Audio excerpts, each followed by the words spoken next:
I like that you said you are very, you have a masculine So streak. masculine. Yeah, I So think I do too. I feel like I see it. Like for me, also, it's slightly physical. You seem like kind of more like female than me. But people, when for the longest time, of course, I've been hated or mocked or whatever, and that's perfectly fine. But one of the things I get a lot now, even now that I'm sort of somewhat redeemed for some reason, is that I'm trans, and I don't actually see it as offensive because I see it. Like I see it.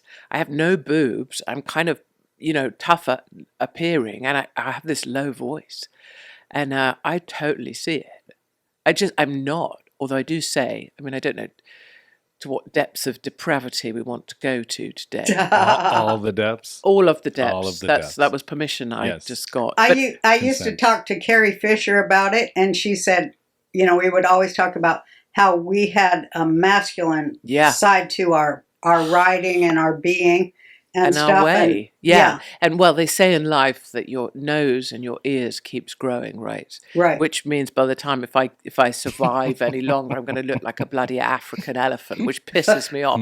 But the other thing is that there's other bits of me that are still growing south. Yeah, I know. So all I'm just going to say on the trans thing is these days I do have to decide whether to dress left or right. I know exactly what you mean. They have a point. What did I say before about my vaginal lips? You say your vaginal lining is the only thing thin on you. No, that is true. But I also said... I love that you consulted your son for what you may have said about your vag. That's why I'm here. That's my job. Son, what have I said about my vag? And I also said that my growing vaginal lips, they hang in the toilet. They're so long now. Thank you. So you and I have... I think we're basically the same person in terms I do too. And when I read your Wikipedia page, I was astounded because I'm like, this bitch has done even more offensive things than me and lived through it. But I feel like we're the same, as in same age, same everything. Because this whole lips situation, mine. So I can't wear a legging now. Like these because of the camel toe. Yeah, well, it's not a camel toe. It's like more a sandwich, roast beef more sandwich. of a full claw. I don't think we needed your contribution right at that moment. Thank you, son. But it's really grasping. And it's like, those trees, are they called banyan trees? Oh, banyan? Thank you so much. I have no idea what I'm talking about. And they send down limbs to the ground. That's what I think my clunge is doing. Yeah, I think it's clunge. I love that. You can real, German. Clunge. A lot German around here. Plunge. It's sending down branches. And I don't know what vitamins it needs from the soil because I would just put them in my mouth if it would tell me. But these things are out of control. Yeah. Truly. Yeah. Definitely. It's restricting what I can wear. And the pubes are they grow down to your knees now. Oh, for all sure. down your legs and everything. Yeah. And it's less no like, need so you used to shave your legs, right? Yeah. Now you have to decide some things, don't you? You've got to get an extra razor for the job. Yeah. And now, once you hit 50, how old are you now? 72. So I feel the same age as you, like legitimately 100%. And people have always said I look old, and I've always felt older than I am. But like you used to have to shave, like back in the day when you made an effort, like when you wanted to live. Oh, when you wanted to like have a boyfriend or like maybe try and get married or get someone to ask you to marry them, like you'd shave your legs, wouldn't you? You'd do other things as well. But I would never do now. Which coincidentally, it's sort of taken us on a bit of a tangent, but it's a story I like, which I haven't shared, but how I passed my driving test was exactly that. Really? In a lay-by. Yeah, never drove the car. That's amazing. Yeah, first true story. Got to the first lay-by. You mean to your instructor? I would hope the instructor. That's how you passed? Yeah, I still can't reverse park now. Sorry to let you off.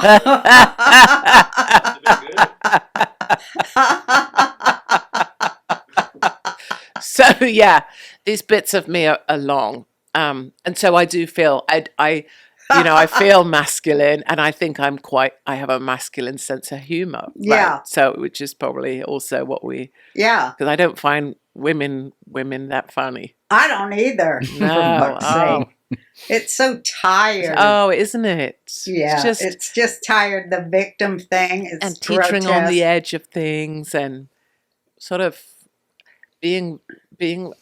What's the word where you do the double entendre shit? I hate that. I hate that crap. Yeah. And also the sort of, I'm so like, because I'm really like, I'm going in for the trans thing and my labia are really long, but I'm not trying to be the, oh, look at me, I'm so feminist, I'm making myself deliberately ugly. So, that kind of funny female, I don't get that at all. There was one bitch at the Edinburgh Fringe and she was bleating on about how she hadn't sold a single ticket, but like on her bio it says like female, vegan, gluten-free, lactose intolerant, ADHD surviving pro-Palestine activist, and you're like, yeah, really, that's fucking hilarious right there. I'd go to that show. It looks like a hoot. Oh, the Edinburgh.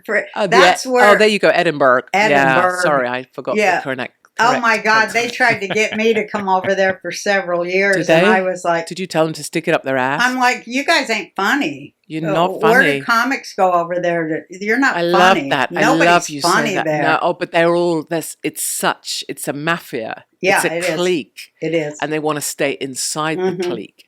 And this year, so 2 of the Jewish stand-ups, they had their shows cancelled because, of course, the staff wouldn't feel safe, which is the bullshit excuse for just Jewish stand-up comics. Right? We're scared of them. Isn't that great? Right, and so, but which is obviously ridiculous in and of itself. But the rest of the comedians up there in the Fringe turned their backs, so that they would be allowed to continue with their show. And that's where I look at them and go, "You call yourself a stand-up, like, you spineless asshole." Yeah, they are. And I mean, you can imagine their jokes because they probably knew the Jews were funnier. I mean, all those people, like they go on strike because they hate funny. Yeah. They hate funny. That's why they always call it alternative comedy, which means it isn't funny. It isn't funny.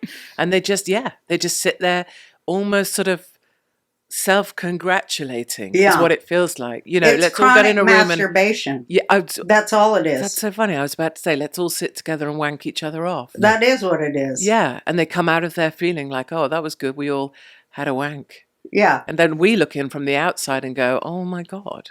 And they're like, let's talk about the irony. I've heard from so many people who experience post-COVID vax side effects, and the stories are heartbreaking. One woman told me that after getting the jab and then a booster, she was never the same. She said her whole body felt like it was burning from the inside. Stories like that just show how isolating and scary this can be, which is why I want to tell you about the wellness company's Ultimate Spike Detox. Developed by Dr. Peter McCullough, this doctor-formulated blend is designed to help your body clear spike proteins, while also supporting your immune system, heart, and brain. It combines 7 natural ingredients: nattokinase to help break down spike protein, bromelain to help support immune health, and turmeric with black pepper to reduce inflammation and repair your cells. If you or someone you love is still suffering, don't wait. Go to twchealth.com/RB and use the code RB for 10% off plus free shipping. The irony of us being privileged and speaking for the oppressed. Thank you and good night. I'll be here all week. Fucking hate those people. Yeah, and same with like the Emmy Awards, right? The whole. Oh my God, the Emmy Awards was a fucking horror from hell. Did it trigger you to death? I never watch anything because, I mean, they're all like child molesters and sycophantic. Oh, just bizarro. She didn't even watch the one where you won the Emmy. You weren't even there. This goes way back. I didn't even go. And then the one time I won. God Did you wish you'd gone? Afterwards, I wished I had gone. Yes. Because I had my speech. Yes, you should have gone. Yeah, I should have gone because I had my speech. It was going to go, I would like to thank me. Oh, and I forgot. I'd also like to thank myself.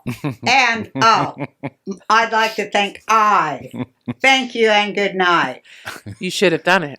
Yeah, and you know you should have done it now. But I was so hated by then. I didn't want to be around them. No. They hated me like they hate you. Don't they just hate fucking funny, smart women? It's a fucking jag-off. It's just a jack-off club. They despise funny, smart women. Yeah. So for the longest time, I was most hated woman in, biggest bitch in Britain, most hated woman, la, la, la.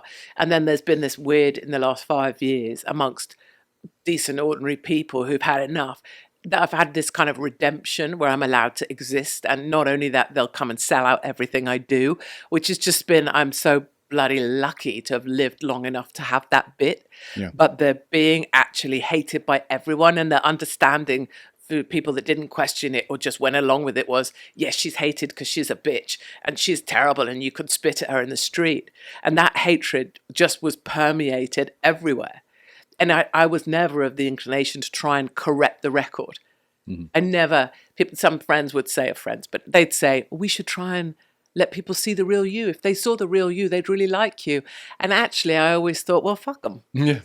You know, Yeah, I don't mean it, doesn't mean it didn't. It wasn't awful. Yeah. It's awful. It's like awful. You can't walk into a restaurant with your kids because you can't risk that someone will be mean because you don't want your kids to feel hurt by the treatment of you because they know the real you and you're not an asshole. They know you're just a nice, regular person.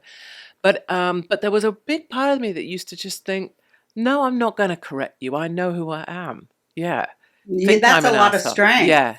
And that's where I went to for 10 or so years was sometimes lying on the floor of our house, just not knowing how I was going to get it up, but at least being able to go, or maybe one of my kids would be like, you know who you are. And I'd be like, yeah, okay. Yeah.